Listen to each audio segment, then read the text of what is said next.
What's up, everybody? Got the Fiber Guys here today. We on an 864 butt splice. It's gonna be real fun. Gary's gonna explain a little bit what we got going on, and we'll go from there. Yeah, so we got, like you said, 864 butt splice. I'm throwing a 450D case.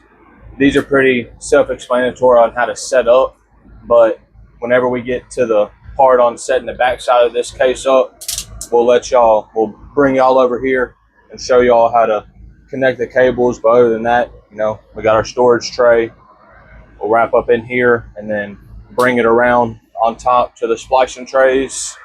And yeah, it's pretty simple. Probably the easiest case to mess with right here is the D case, just because they're so big, got so much room to work with, especially with a big cable like this. Speaking of making it easy, I love this fast access cable that we have here. It's so easy to open up.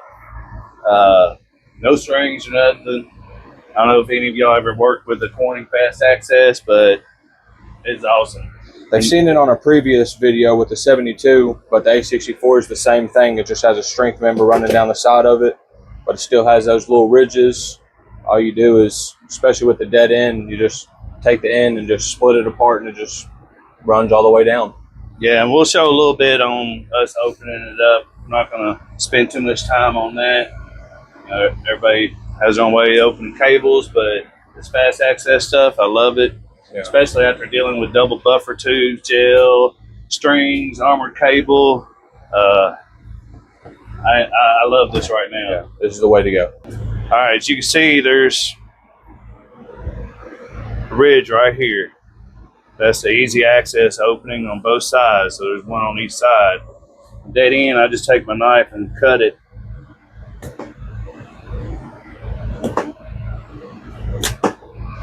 Now flip it over and do the other side the same way.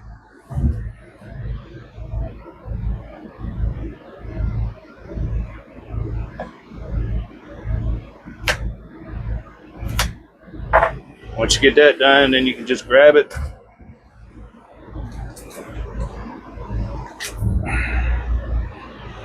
Just split it apart. It's that easy.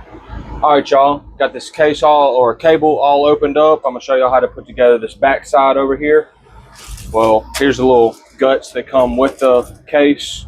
So per cable, you're gonna need one of these guys, a hose clamp, big or small, depending on what you're messing with. We're using big guys, so we need 2 big cables.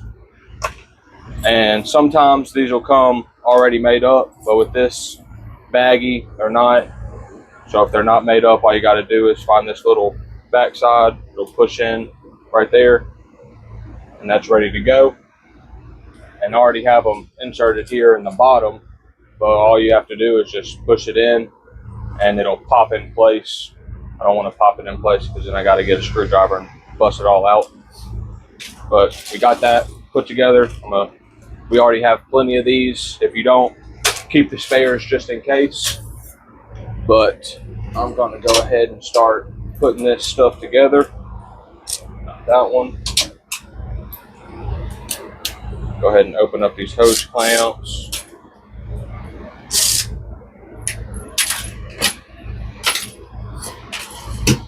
All right, CO side, we always bring it up on top. That way it wraps around the storage tray and comes in on top of our actual tray. This guy, our strength member attachment guy, will go into this side, and it will attach to this right here.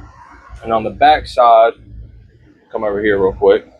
On the back side, it'll go around the cable and around the grippy pieces. That way it attaches to the cable and it's stuck in here. Oh, quick reminder, put this on before you start doing anything.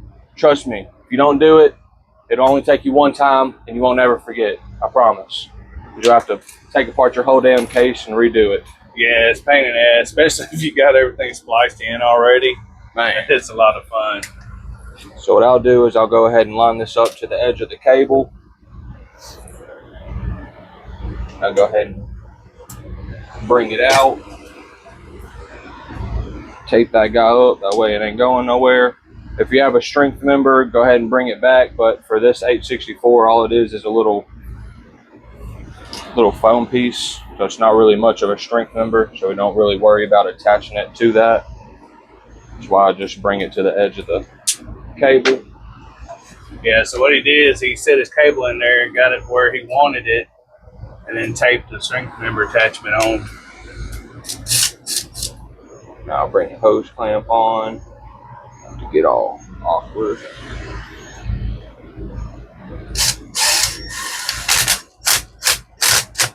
So you get the basic ideas. I'm sure a lot of you know how to do the 450D cases.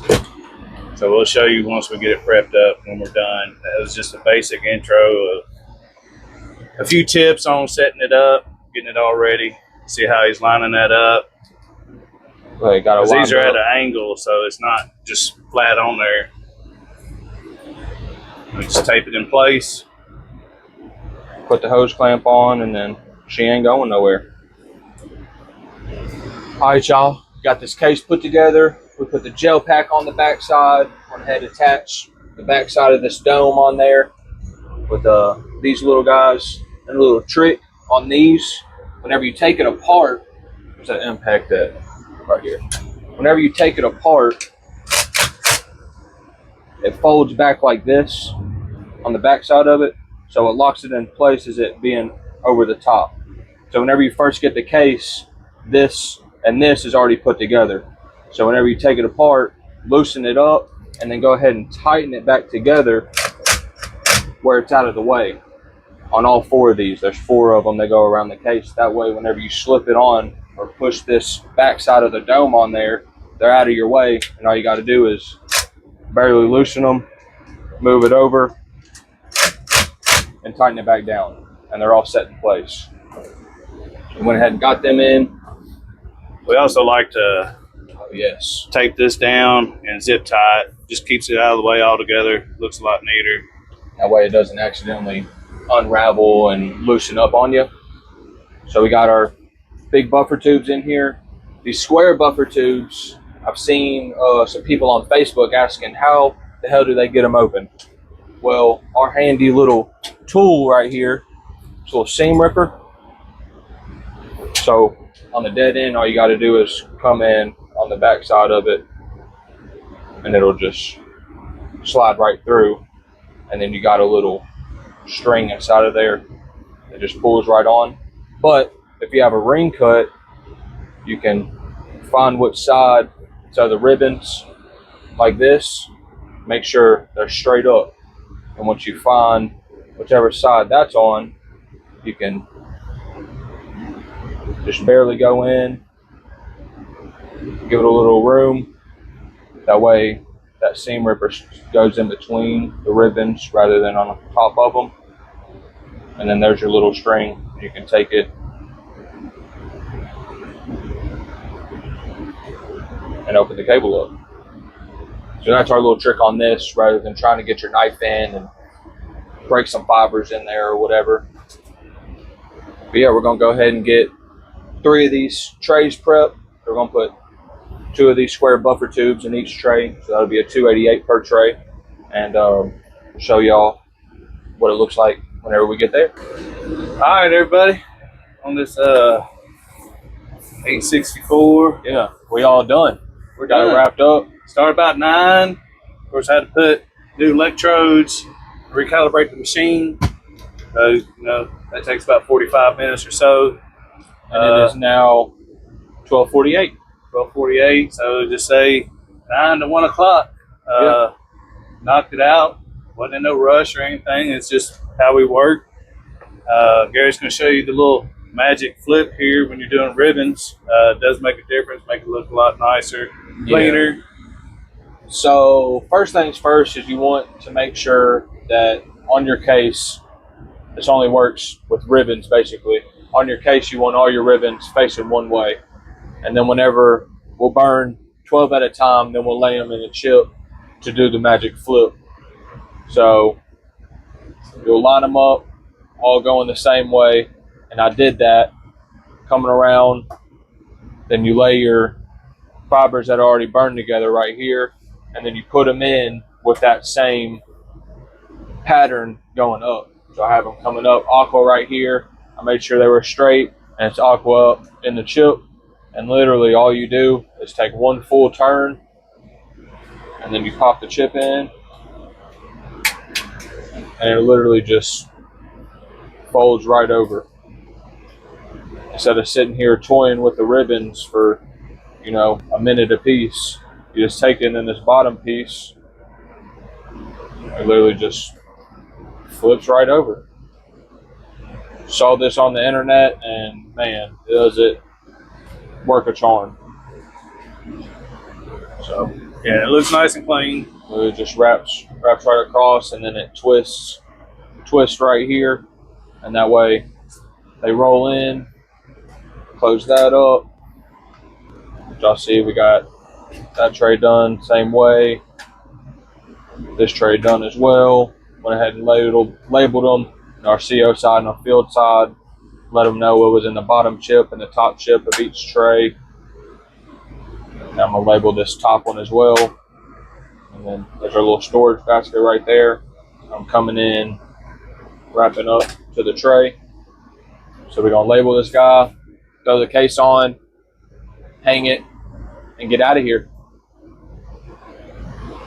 That's it. So, got any comments? Let us know. Got any questions? We'll answer them in the comments.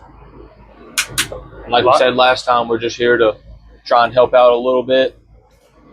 Try and help out the other fiber splicers. If they have any questions, you know, if they see something in our case that they think, you know, could work a little better, let us know. Yeah, so like and subscribe, share, and we'll keep trying to make some more videos as we go along.